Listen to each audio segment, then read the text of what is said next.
Novel Taj Mahal, قسط number 4۔ آسمان میں پھر گڑگڑاہٹ ہوئی، سردی مزید بڑھ گئی تھی۔ شاہین بیگم نے ٹارچ کھولی اور کمرے میں لگے گھنٹے کو دیکھا۔ 3:30 بجے تھے۔ ابھی تو آدھی رات کی قیامت اور باقی تھی۔ یکایک شاہین کی آنکھوں میں ادریس کا خاتمہ ڈول گیا۔ خونی ہولی ایک بار پھر باپ بیٹے کے درمیان کھیل رچا گئی۔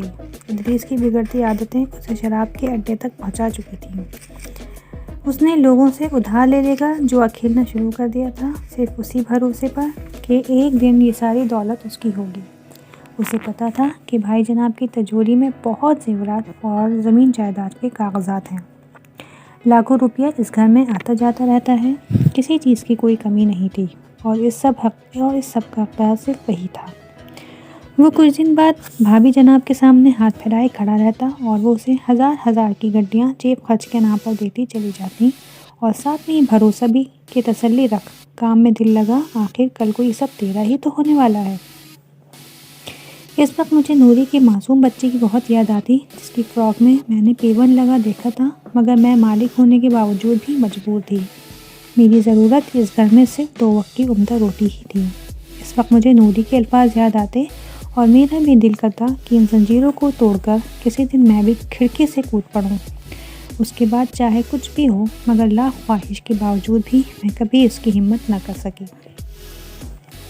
اس کے ساتھ مجھے ستارہ کا خیال آتا، جو بھری جوانی میں اس قید خانے میں اپنی زندگی گزار رہی تھی۔ شباب اس پر بھی ٹوٹ کر آیا تھا۔ کتنی حسین تھی وہ، اور کئی لوگ اس کے حسن سے مرعوب ہو کر اپنی خواہش لے کر اس حویلی کے در تک آئے بھی تھے، مگر بھابھی جناب کا جادو بھائی جناب پر بھی اس طرح چل رہا تھا کہ انہیں کوئی رشتہ قابل حیثیت اور قابل قبول لگا ہی نہیں۔ بھابھی جناب نے ان رشتوں کے خلاف کون سی ہوائیں چلائی تھیں، اس کا علم مجھے کبھی نہ ہو سکا۔ ہائے وہ قیامت کا دن، جس دن ادریس کی زندگی کا چراغ گل ہوا۔ اف، کیا ہوا تھا اس دن؟ ادریس ہمیشہ کی طرح ہی پیسے مانگنے آیا، مگر اس دن اس کی مانگ کچھ زیادہ ہی تھی، جسے پورا کرنا بھابھی جناب کی بس کی بات نہ تھی۔ اس لیے انہوں نے ادریس کو سختی سے منع کر دیا، مگر ادریس نہ مانا۔ دراصل اس پر قرض داروں کا بوجھ تھا۔ وہ سب اسے بار بار مہلت دے کر تھک چکے تھے۔ اب سب اپنے مال کی واپسی چاہتے تھے۔ ماں کے منع کرنے پر ادریس بھائی جناب کے کمرے میں گھس گیا۔ وہ ایک خفیہ کمرہ تھا، جس میں حویلی کے تمام زیورات، نقدی اور جائیداد کے کاغذات رکھے ہوتے تھے، جس کا دروازہ بھائی جناب کی خوابگاہ میں ایک الماری کے پیچھے تھا۔ ادریس نے الماری ہٹائی اور کمرہ کھول کر اندر چلا گیا۔ بھابھی جناب اسے آوازیں دیتی رہی، اس کے پیچھے اندر بھاگی۔ حالات ایک دم سے اتنے بگڑنے لگے کہ کسی کی سمجھ میں کچھ آ ہی نہیں رہا تھا۔ میں بھی ادریس کے پیچھے اندر بھاگی، مگر ادریس پر تو جیسے جنون سوار تھا۔ نہیں امی، آج مجھے وہ سچ چاہیے جو صرف میرا ہے، تجوری کی چابیاں دو۔ ادریس میرا بچہ، رک جا۔ نہیں۔ ادریس جنونی حالت میں تجوری کی چابیاں ڈھونڈ رہا تھا اور بھابھی جناب اس کے پیچھے ادھر ادھر بھاگ رہی تھیں۔ تھوڑی سی جدوجہد کے بعد اسے چابیاں مل گئیں۔ میری سمجھ میں نہیں آ رہا تھا کہ میں کیا کروں۔ مجھے ڈر تھا کہ کہیں بھائی جناب نہ آ جائیں۔ ادریس! بھابھی جناب نے اس کی حد سے تجاوز کرتی حرکت کو دیکھا اور ایک زوردار تھپڑ اس کے منہ پر رسید کیا، جس نے ادریس کو مزید پاگل کر دیا۔ ہٹ جاؤ! اس نے غصے سے تنفن بھابھی جناب کو زور سے دھکا دیا اور تجوری میں رکھے زیورات نکالنے لگا۔ بس وہی پل تھا جب بھائی جناب نے اس کمرے میں قدم رکھا اور ادریس! اس کی ایک دہاڑ ہم سب کو سنائی دی۔ ناجائز، ناخلف، بیہودہ، آوارہ لڑکے، ہٹ یہاں سے! ابا، آج مجھے کوئی نہیں روک سکتا۔ کمبخت، تجھے کوئی نہیں روک سکتا۔ یہ دولت جو ہمارے پرکھوں کی ہے، تجھے یوں عیاشی میں اڑانے کو دے دوں؟ جانتا ہے یہ ہماری؟ ہاں جانتا ہوں، یہ ہماری پشتینی دولت ہے، جس پر آپ کنڈلی مارے بیٹھے ہیں۔ مجھے میرا حق چاہیے، ورنہ… ادریس کے الفاظ نے بھائی جناب کے تن بدن میں آگ لگا دی۔ میں کہتا ہوں رک جا۔ بھائی جناب نے دیوار پر لگی بندوق اتاری اور ادریس پر تان لی۔ نہیں بھائی جناب! میں دوڑ کر ادریس کے سامنے آ گئی۔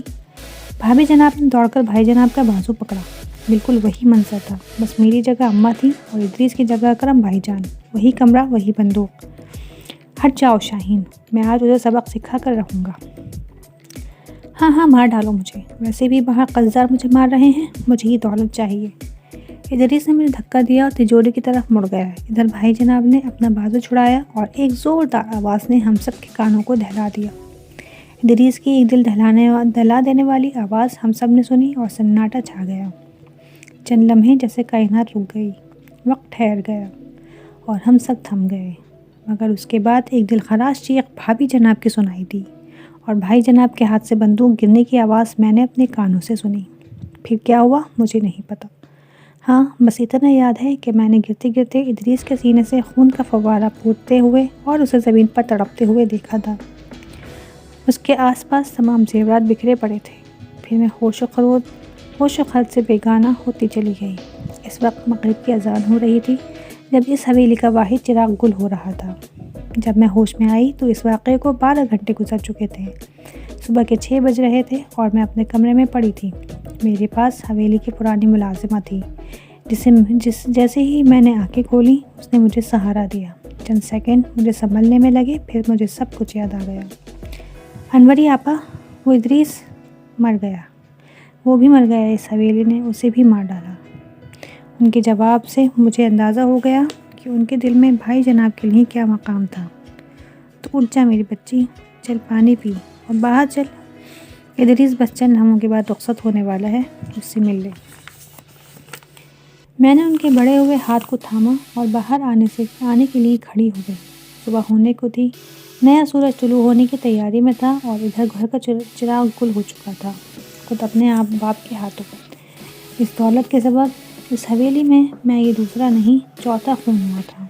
نوری بھی تو مر گئی تھی سب کے لیے۔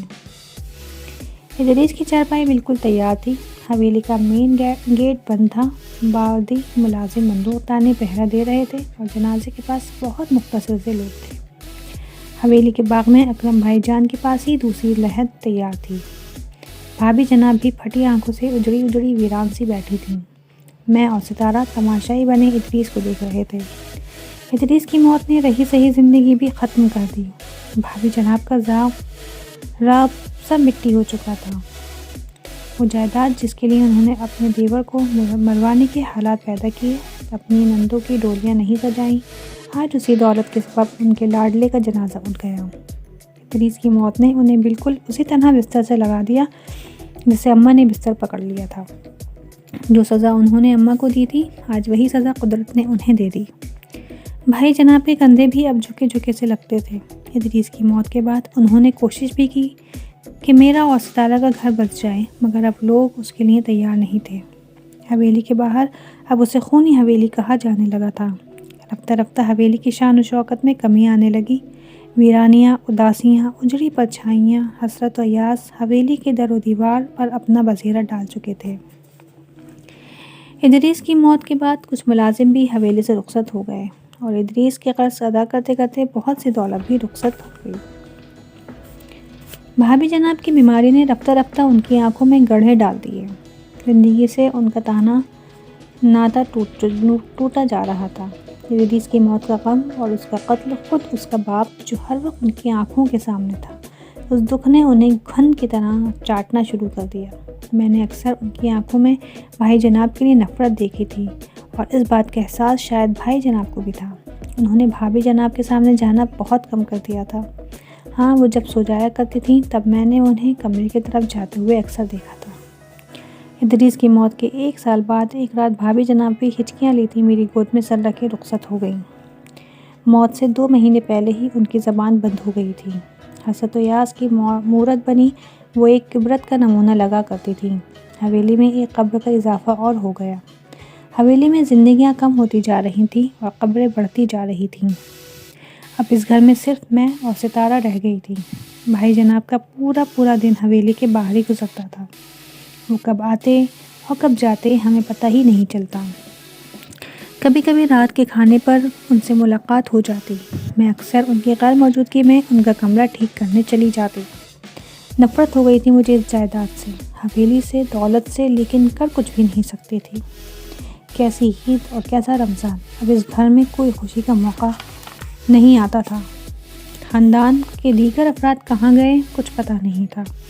ہاں، جو پہلے کبھی کبھی آ جایا کرتے تھے اب تو ان کی شکل دیکھ کے بھی عرصہ گزر جاتا۔ ایسا لگتا تھا کہ دنیا میں بس میں اور ستارہ ہی زندہ تھے، یا میری زندگی کا مقصد اب صرف ستارہ ہی تھی۔ میں بھی شاید اب اس کی وجہ سے ہی زندہ تھی۔ میرا دل چاہتا تھا کہ میں کسی طرح ستارہ کا گھر بسا دوں یا وہ بھی نوری کی طرح ہی بھاگ جائے۔ میں نے اس سے ایک دو بار کہا بھی تھا کہ ستارہ تو بھی نوری کی طرح بھاگ جا، اپنی زندگی جی لے، میں تجھے بہت سا روپیہ زیور دے دیتی ہوں۔ مجھے یقین ہے کہ اب بھائی جناب کو اگر اس چوری کا علم ہوگا بھی تو وہ بندوق نہیں تانیں گے، مگر ہر بار ستارہ نے میرا منہ بند کر دیا یہ کہہ کر کہ باجی اگر ایسا ہو گیا تو آپ زندہ نہیں رہیں گے، بس اب زندگی میں کوئی تبدیلی آنے والی نہیں، ہو چکا جو کچھ ہونا تھا، اب بس یہیں مرنا ہے، ابھی تو باغ میں 3 قبریں اور بننا ہے۔ ہم دونوں ایک دوسرے کے گلے لگ کر رو پڑے۔ وقت اس کھنڈر میں بھی گزر رہا تھا، اب تو ستارہ بھی 50 برس کی ہونے کو تھی۔ شباب، جوانی، امنگیں سب اس کے اندر ہی دم توڑ چکے تھے۔ اس کے چہرے پر وقت کی گرد صاف نظر آنے لگی تھی۔ میں تو خیر سے بوڑھی ہو چکی تھی۔ باجی جناب بھی اب بستر پر ہی تھے۔ ان کا رشا بھرا جسم، ویران آنکھیں بہت کچھ کہا کرتی تھیں، مگر اب وقت کچھ سننا نہیں چاہتا تھا۔ دن بھر وقت پھر سے بھرپور دوائیں، ایک دودھ کا گلاس ہی ان کی زندگی تھا۔ اب تجوری کی چابیاں بھی میرے پاس تھیں۔ بھائی جناب نے ایک دن انہیں میرے حوالے کر دیا تھا کہ اب میں جو چاہوں کروں۔ ان کے اس جملے نے میرے اندر قہقہے لگائے تھے کہ اب میں اس دولت کا کیا کروں گی۔ میں نے ان سے چابیاں لے کر بیزاری سے انہیں ایک سرہانے یہ کہہ کر رکھ دی کہ یہ آپ کی پشتینی دولت ہے، اپنے پاس ہی رکھیے۔ ان کی لاچاری اور بے بسی نے میری زبان کھلوا دی۔ اس بات کے چند دن بعد وہ بھی خون کی الٹیاں کرتے کرتے رخصت ہو گئے۔ حویلی کے پرانے ملازموں کی مدد سے میں نے اور ستارہ نے انہیں ادریس کی برابر ہی لٹا دیا۔ اب یہ حویلی قبرستان تھی نہیں، قبرستان تو چاروں طرف سے صرف مٹی کا ڈھیر ہوتا ہے، یہ تو تاج محل ہے جہاں سنگ مرمر کے نیچے لوگ دفن تھے۔ بھائی جان کی موت پر مجھے اور ستارہ کو ذرا بھی افسوس نہیں ہوا اور نہ ہی کوئی آنسو ہماری آنکھ سے نکلا۔ آنسو کا تعلق بھی عمر سے ہوتا ہے۔ ایک وقت ہوتا جب انسان کے اندر ان کا بھی بڑا ذخیرہ ہوتا ہے۔ بھائی جناب کی موت سے تو ایسا لگا تھا جیسے ہم کسی شیطان کی قید سے آزاد ہو گئے ہیں۔